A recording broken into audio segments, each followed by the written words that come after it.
গেল বলে ওই যে লালনের গানের মতো আর কি, যে ধর্মনিরপেক্ষতাবাদ থাকছে না, তো এই দেশ কি হবে, এমন দেশকে চেয়েছিলাম, এরকম একটা চেতনার কথা আমরা সোশ্যাল মিডিয়াতে দেখতে পাচ্ছি। একটা বিষয় দেখেন যে ইউরোপে ধর্মনিরপেক্ষতাবাদের প্রশ্ন কেন এসছে, সেকুলারিজমের প্রশ্ন, এটা একটা খ্রিশ্চানডম ছিল।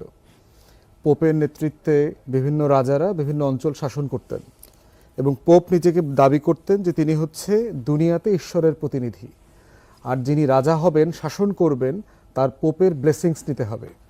এই জন্য মধ্যযুগে দেখবেন যে ইউরোপের দেশগুলোতে যখন রাজা হতো, তার যে অ্যাসেনশন সেরিমনিটা হইতো, সেখানে কিন্তু আপনাকে এনথ্রোন করবার জন্য পোপকে যেতে হতো। তো পোপ যেখানে যে রাজাকে গিয়ে মুকুট পরায়া দিতেন, তাকে তখন সেই রাজা বোধ করতেন যেহেতু ঈশ্বরের প্রতিনিধি এসে আমাকে মুকুট পরিয়ে দিয়ে গেছেন, অতএব এই ভূখণ্ডের মানুষকে শাসন করা, তার থেকে ট্যাক্স আদায় করা, তার উপরে বিচার আচার করবার একটা বৈধ অধিকার আমার তৈরি হয়েছে, যেটা খোদা প্রদত্ত। এইটা করতে যেতে যেতে বাড়াবাড়িটা এমন জায়গাতে গেছে আপনার, যে খ্রিশ্চান পাদ্রীরা যারা ছিলেন, তারা আপনার বেহেশত দোজখের টিকিট বিক্রি করা, প্লট ফ্ল্যাটের বরাদ্দ দেওয়া পর্যন্ত শুরু করে দিয়েছিলেন। এবং ধর্ম ব্যবসাটা চার্চে এত বাড়াবাড়ি রকম চলে গেছিল যে রাজা এবং এই ধর্ম ব্যবসায়ীদের জুলুমে মানুষ অস্থির হয়ে গিয়েছিল। তো সেই বাস্তবতায় দেখুন, এবং আবার একটা মাঝহাবি ঝামেলা তৈরি হয়েছিল। ওদের যে মাঝহাবি ঝামেলা, ক্যাথলিক আছে, প্রোটেস্ট্যান্ট আছে, ক্যালভানিস্ট আছে, মেথডিস্ট আছে, সিক্স ডে অ্যাডভেন্টিস্ট আছে, ইভাঞ্জেলিক্যালস আছে, এই যে অসংখ্য খ্রিস্টান ধর্মের মাঝহাব, কোনটা সহি এবং কোনটা সহি না? কারণ পোপ তো ক্যাথলিক, তাহলে তার অনুমতি নিয়ে বিয়ে করতে হয় রাজাকে, তার অনুমতি নিয়ে ডিভোর্স করতে হয়। এই যে কমপ্লেক্সিটি, তাদের রুলস, এখান থেকে জনগণ বিদ্রোহ করেছে, বের হয়ে আসতে যাচ্ছে। তো এই যে শত বছরের গৃহযুদ্ধ আপনার, এখান থেকে বের হয়ে আসার পরে রেনেসান্সের স্কলাররা এই কনক্লুশনে এসছেন যে আমাদের এমন একটা আইডিয়া দরকার যে রাজা যিনি শাসক হবেন, তিনি কোনো মাযহাবের প্রতি দুর্বল থাকবেন না। ধর্ম না, কিন্তু মাযহাব, ধর্ম খ্রিস্টানিটি, কিন্তু এর মধ্যে কে কোন মাযহাব ফলো করেন তার ভিত্তিতে তিনি জুলুমের শিকার হবেন না। সেই ফেরকাবাজি নিরপেক্ষতার একটা জায়গা থেকে সেকুলারিজমের আইডিয়া আসছে। বাংলাদেশে সেকুলারিজম কেন লাগবে? আমরা কি ধর্মরাষ্ট্র ছিলাম? এখানে কি ধর্মযুদ্ধ হয়েছে? এখানে কি আলেম ওলামায়ে কেরামরা শরিয়া আইন কায়েম করেছিলেন? এখানে কি হুদুদের আইন বাস্তবায়ন করা হয়েছিল? কোনো কিছু ছিল না। তাহলে আমার এখানে সেকুলারিজমটা কেন লাগবে? আমার হিস্টোরিক্যাল সে কনটেক্সট নাই। তো এই রিয়ালিটিতে এটা একটা ইম্পোজ করা জিনিস, এটা প্রয়োজন ছিল না। আমার ডেমোক্রেসি থাকলে হতো। তো সেই জায়গাতে বোধ করছি যাদের জাত চলে যায় মনে করছে, তাদের একটু হিস্ট্রির সাথে একটু কনসাল্ট করা দরকার। এবং বিচলিত হবার মতো কোনো ঘটনা অ্যাবসলিউটলি কিছুই হয়নি, কিছুই হয়নি। দ্বিকক্ষ বিশিষ্ট আইনসভা, আমি নীতিগতভাবে এবি পার্টি এবং আমরা দ্বিকক্ষ বিশিষ্ট সংসদের বিপক্ষে।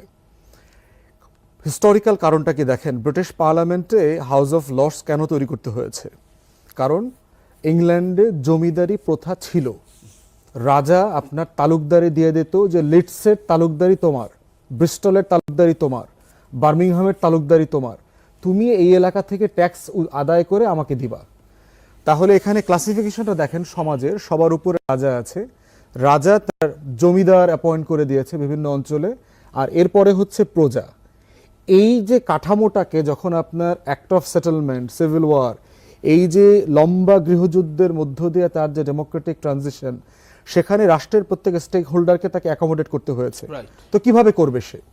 জমিদারিরা সাধারণ মানুষের সাথে সংসদে বসবে না, কারণ প্রজার সাথে আর বসে কিভাবে? তখন তার উচ্চ কক্ষ লাগবে, তখন তার আপার ক্লাস লাগবে।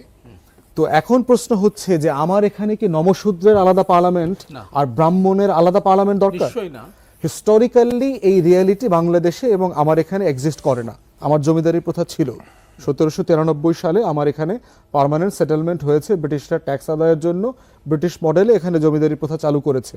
কিন্তু সেই লড়াইটাইতে ছিল পাকিস্তান আন্দোলনের লড়াই, পাকিস্তান রাষ্ট্র বানানোর লড়াই, এবং সেই লড়াইটা সাকসেসফুলি করা হয়েছে। করে 1950 সালে প্রজাসত্ব আইনের মধ্য দিয়ে এই জমিদারি প্রথা বিলোপ করা হয়েছে। তাহলে যে জিনিস বিলুপ্ত হয়ে গেছে এবং একটা ইউনিভার্সাল ভোটিং সিস্টেমে আমরা চলে আসছি, সেই জায়গাতে ব্রাহ্মণের সংসদ আর নমশূদ্রের সংসদ করবার কোনো প্রয়োজন নাই। তৃতীয় প্রবলেম হচ্ছে এইখানে আপনার ল মেকিং এর ক্রাইসিস। আমরা যারা আইনের ছাত্র ওখানে লম্বা সময় থেকেছি, প্র্যাকটিস করেছি, আপার হাউস এবং লোয়ার হাউসের যে পিং পং বলে আর কি লিগ্যাল ওয়ার্ড, যে এই হাউস থেকে আপনি রিকমেন্ডেশন দিয়ে হোয়াইট পেপার পাঠালেন, তারা ডিবেট করলে আবার কাউন্টার রিকমেন্ডেশন দিয়ে আবার এই হাউসে পাঠাইলো, আবার গ্রিন পেপার তৈরি হইলো, আবার বিতর্ক হইলো।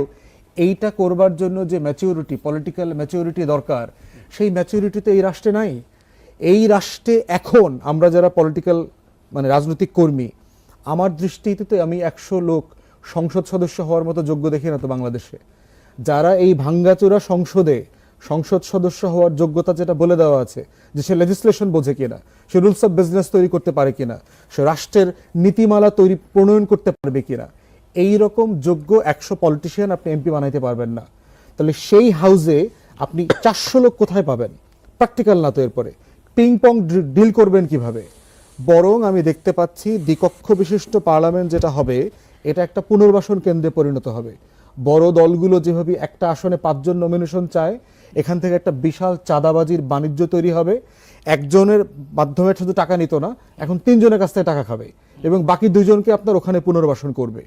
তো সেই প্রক্রিয়াতে আবার দেখেন 100 মহিলা সদস্যকে বলা হয়েছে, তারা নির্বাচিত হবে, নির্বাচিত হবেন। এখন দেখেন রাজনৈতিক দলগুলো গত 20-30 বছর থেকে যে সংরক্ষিত মহিলা আসন 15, 30, 35, 40, 50 যা করে হয়েছে, এটা কি কোনো বেস্ট এক্সাম্পল অথবা বেটার এক্সাম্পল দিয়েছে? আমরা কি ভালো 10 জন নারী সংসদ সদস্য পেয়েছি? তাহলে রাজনৈতিক দলের রুচির জায়গাটাও যেমন দেখতে হবে, যারা সংসদে গেছেন নারী কোঠায়, তারা কি খুব ভালো পারফর্ম করেছেন রাষ্ট্রকে রিপ্রেজেন্ট করা, নারীদের স্বার্থ রিপ্রেজেন্ট করা? আমরা তো 2 নারী নেত্রীর শাসন দেখেছি গত 40+ বছর, 30+ বছর। তো সেই জায়গাতে আমি বোধ করছি, এবং আমার ভোটারদের ভোট যেটা ক্রাইসিস, এদের সাথে ভোটার নাই।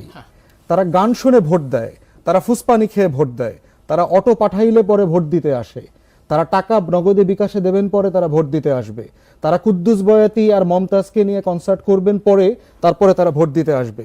তো যেই দেশে ভোটার নাই, সেখানে আপনি তো রাইট লোক নির্বাচন করবার পরিবেশে আপনি পাচ্ছেন না। তো সেখানে যেখানে আমি 300 পাচ্ছি না, সেখানে আপনি 500 দায়িত্ব আমাকে দিচ্ছেন।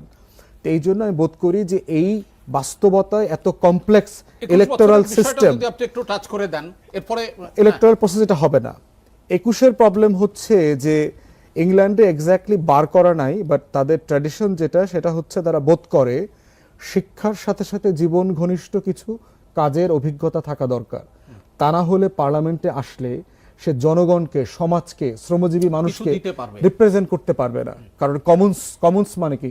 সাধারণ মানুষের সংসদ, প্রজাদের সংসদ, নমশূদ্রের সংসদ। তাহলে সেই সংসদে যদি এমন এমন লোক আসেন যারা তরুণ, আন্দোলন করেছেন, সংগ্রাম করেছেন, এই বাস্তবতায় যদি আসেন, তারা জীবন ঘনিষ্ঠ হতে পারবেন না। কম্পিটেন্সের একটা ঘাটতি আছে। 1-2 জন হয়তো ফেনোমেনালি এক্সেপশনাল হতে পারে, কিন্তু লার্জলি মোটা দাগে শুধু 21-এর বয়স দিয়ে এটা হবে না। বরং আমি বয়সের ব্যাপারে এত রিজিড না, আমি ক্রাইটেরিয়া সেট করতে চাই। জীবন ঘনিষ্ঠ অভিজ্ঞতা আছে কিনা। 70-এর পার্লামেন্টে দেখেন ছাত্রলীগের ব্যাকগ্রাউন্ডে কিন্তু প্রচুর তরুণ 30-35-এর নিচে ছেলেপেলেকে কিন্তু শেখ মুজিব তখন এমপি বানায় নিয়ে আসছিল। বাংলাদেশের ইতিহাসের সবচেয়ে বর্বর এমপি প্রজাতি ছিল সেই সংসদের লোকরা। গুন্ডা, পান্ডামি করা, বিহারীদের জমি দখল করা, হেন কোনো অপকর্ম নাই এই তরুণ এমপিরা করে নাই। এবং বর্তমান তরুণ প্রজন্মের লোকরাও কিন্তু অনেকে এই দুর্নীতিতে, অপকর্মে জড়ায় গেছে। অতএব সেই বাস্তবতায় বয়সে না গিয়ে শর্তে যাওয়া দরকার, ক্রাইটেরিয়াতে যাওয়া দরকার। ব্যারিস্টার ফুয়াদ, আপনাকে জনাব শামসুজ্জামান দুদু এই বিষয়ের উপর আপনার কাছ থেকে শুনতে চাই। কোন বিষয়?